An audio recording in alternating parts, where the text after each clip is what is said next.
And we are back for another episode of USATF's Journey to Go Zone podcast. I am your host, Eric Kennard, joined by the Wallace Spearman Jr. And we have a special guest today, ladies and gentlemen. Everybody's a special guest, but this one is the resurgence of Michael Norman is here, ladies and gentlemen. How are you doing, Mike?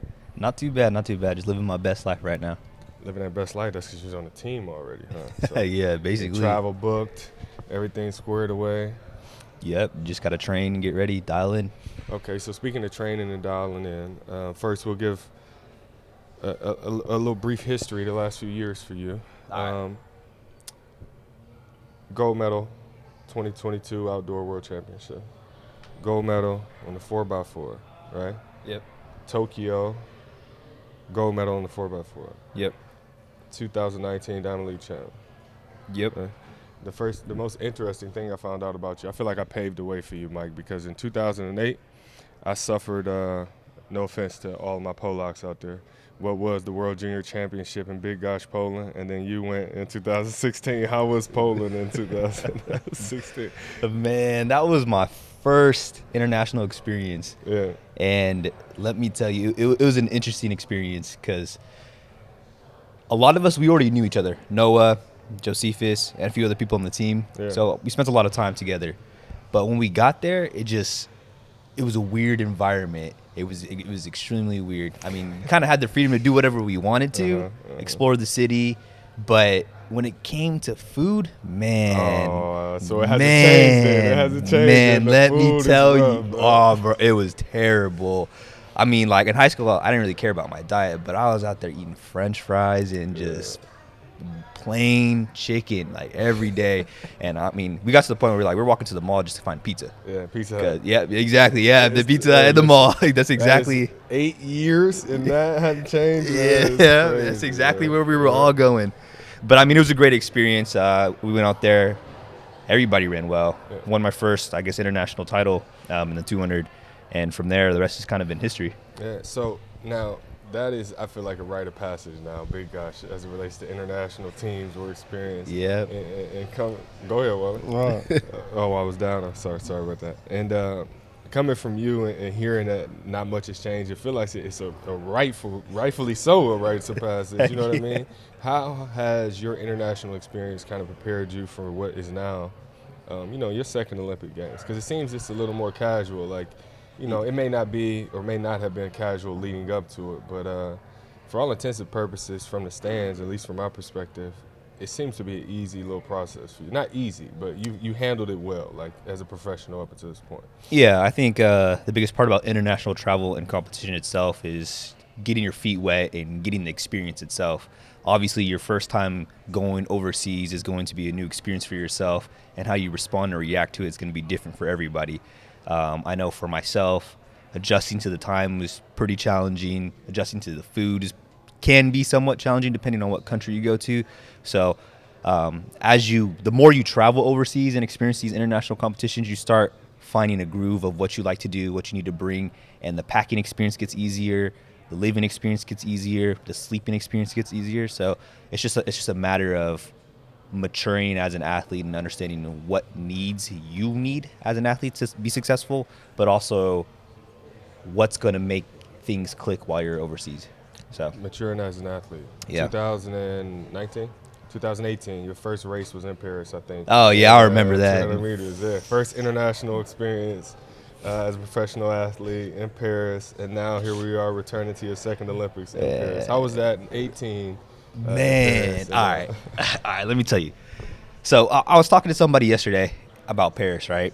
And my second international experience, but my first professional experience was in Paris. And everybody, or at least I did, we had this idea like, oh, Paris is going to be this amazing country, city, France. I'm just like, oh, I can't wait to go. Then you get there, and I'm like, this is Paris? It's hot. It's dusty. I was like, dude, I'm getting cooked. No. Not that Paris isn't great. No, Paris, but we want to keep it in context. I'm gonna get there. Full circle. First First experience. experience, yeah. First We wanna make experience, sure right? y'all get that. Yeah. This is the first experience. I'm just like, wow, this is not really what I expected to be Right. like. It got dark pretty late, and it was a weird experience. But We ended up going to the Paris Diamond League, one of the best meets I've ever run at. I mean, the environment was crazy. I mean, I was nervous out of my mind. For what reason, I don't know. It was just a regular 200 race. It was a non-diamond race, but I was just nervous. But it was a great experience as a competition. The fans were amazing. The weather was great.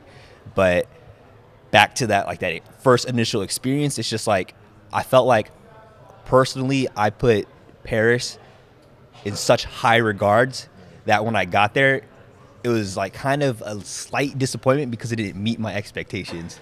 And that's where that like, oh wait, Paris isn't that great.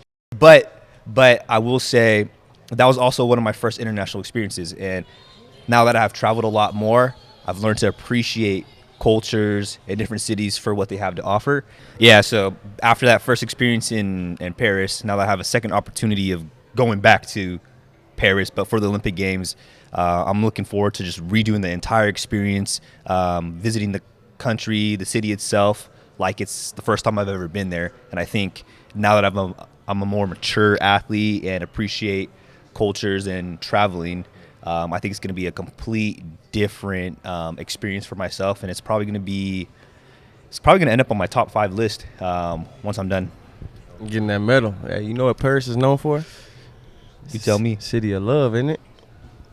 I guess. So if that's the case, I mean, any kind of love thing, I mean, you got any goals about that you want to talk about? Anything you want to highlight? What are you trying to talk about? Well, I'm just saying, man, like, shoot, if you were ever going to get engaged in Paris, like, that would be I'm already engaged. So if I'm about to get married in September, actually. So a few months. How'd you propose, man? So actually, we went on a vacation to Japan, and I did it out there. That's close to Paris, kind of. Not really. Nah, not at all. I'm messing with you. Yeah, no, it was a long process. I think after the very disappointing 2023 year, just had time to reflect and had a moment of realization that this is the person I want to be with for the rest of my life. So went through a lot to make sure I found the perfect ring and to surprise her in Japan, because, I mean, Japan is obviously where half of my family's from. I thought it was going to be a cool place to just visit, experience more culture, travel some more. And it was the first time my fiance actually has ever been outside of the country. So I think it was a full circle moment, but it was also a good surprise for herself because she was probably anticipating, like, around our 5-year of dating or something like that anniversary, she would be like, oh, he's probably going to do it soon. But man, that's awesome to hear. And so yeah. I'll ask you about this as well. I was about to say, did you hit any racetracks over there in Paris? I mean, not Paris, in Japan while you were over there? Nah, definitely not. I was definitely just food, adventure, traveling. I was in Tokyo for a couple days, took the bullet train to Kyoto, stayed there for a few more days, and then ended the trip in Osaka. Yeah, I mean, I've been to Japan a few times, but every time I go out there, it's for track. And when I'm in a country for a track, I feel like the experience is a lot different. Yeah. So I really wanted to just go out there and experience the culture for itself and just vibe out and do whatever I want, because I don't have any structure, schedule, or anything. It's just, what do I feel like doing that today? And you and I actually we crossed paths at a different type of track, and that's what I want you to talk about as well. So yeah. I know you have a passion. We both share a passion for that. So. Man. Let me tell you. So I think it was last year, right? Mm-hmm. Last year, I got invited to go to my first Indy 500 race, and it was out at Long Beach, and I actually got the opportunity to kind of do ride-along experience. And let me tell you, that was one of the coolest moments I've had. I'm a huge F1 fan, so I guess that was kind of like a taste of what it could be like, just to be involved in motorsports. So I definitely have some more bucket list items I want to do, and went to my first NRA, right? NRA race in Pomona last summer, and let me tell you, that experience itself was incredible. So I really want to get more into motorsports and go to more events, because it's all about the experience. I mean, I literally cannot explain to you what it feels like to go to a drag race, because when they go, you feel it in your chest. It's crazy. So what are you driving then? If you got a need for speed, I know you got something with some horsepower or a dream car. Yeah, well, I mean, obviously right now I'm driving my Toyota Supra, wrapped it, tan, slammed it to the ground, tinted. I mean, I had tints all the way around, and I got pulled over, so that's a whole nother story. Just for the tint. I wasn't speeding, just for the tint. So I had to take the windshield tint off, but he let me, slide the regular tin around. He's like, you can leave that, just take the windshield tin off. So I was like, fine, all right. Then I go take the windshield tin off, go back to the police station to kind of get it checked. Police officers are staring at me like, did you take the tin off? And I was like, ticket says the front windshield, man. And he was trying to give me a hard time. I'm like, bro, just sign the ticket so I could leave. So, but I did not retint the front windshield because I'm not trying to get pulled over again. Don't let me find out you're out here on your Fast and Furious. Nah, man. Facts. I love that car, Dude, though. that Need for Speed. Hey, that Supra, I love that. I love that car, man. I drive it every day. It's fun to drive. But for dream cars, you got to give me a price range because I got a lot of cars that I like. I want to hear it, man. A lot. Give me a price range. Give me a price range. No price range. No price range at all? range. And I say you leave the cars alone. We stick to the Toyota. Man. Yeah, probably. fair. We can have that conversation another time. So one more thing, I'll highlight this and I'll bring it back to the track. So right. I'll say, I don't know if you remember or not, but I raced this kid at a U.S. championship. I talked about this not too long ago. It was this high school kid, Justin Gatlin, and myself. And there's very few people on this earth that I can say I've raced and never beaten. And you caught me right at that time on the way out. You came in and kicked my ass off 2 rounds in a row, whooped my ass up and down the track. Like 200, bro. I was sick about it. What? This man is 2-0 on me, bro. I'm sick. But hey, that's how I feel about LaShawn, man. I will never be able to beat him in a 200 ever again, and he smashed my head in that final. So I mean, and he smashed my face in the prelim of that 400. But let me tell you about that whole experience itself. So I'm a high school kid. I'm out here with Jordan. He works at USATF. One of my closest friends. He'd be my best man at my wedding. And then his parents, and then my 2 parents. I mean, we're out in Oregon. I'm like, Olympic trials experience. I'm just kind of starstruck. Like, oh, racing LaShawn Merritt, Tony McQuay, first round of the 400. Wow, man. Gun goes off, cooked, done. I was like, that's it. Didn't even make it out of the prelim. I was like, oh, this is real life. So I spent those next 1, 2, 3, 4, 5 days, like in a cabin, probably about 45 minutes away from the actual track environment. And I just hit these workouts, and I made my mind up. I said, hey, man, if they want to beat me, they got to earn it because I don't even care anymore. I was like, I'm going for it. So that's how we ended up racing in the prelim, and that's why I just took off and never looked back because I was like, I'm not about to get knocked out in the prelim ever again.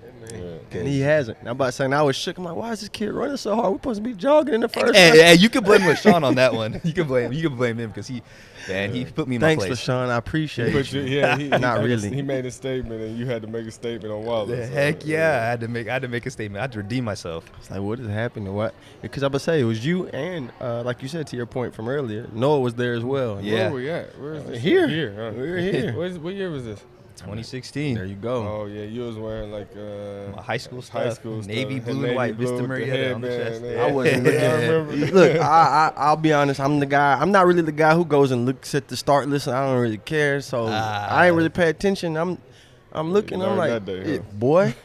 You learned that. Like, and all you can say afterwards was, all right, he got me in this one, and I'm like, all right, we pick it up a little bit. That's the plan on the next one, and he turned up more. I'm like, hey man, if y'all don't get this little high school, get him away from me. I don't know what it is. It's something about Olympic trials and being in high school that just it gives you that energy, that hype, that extra level. So everybody, who's competed this Olympic trials that was in high school elevated, and it's just the same experience that Noah and I had 8 years ago in our very first Olympic trial. So, the sport has grown a lot, and it's great to see young talent like that.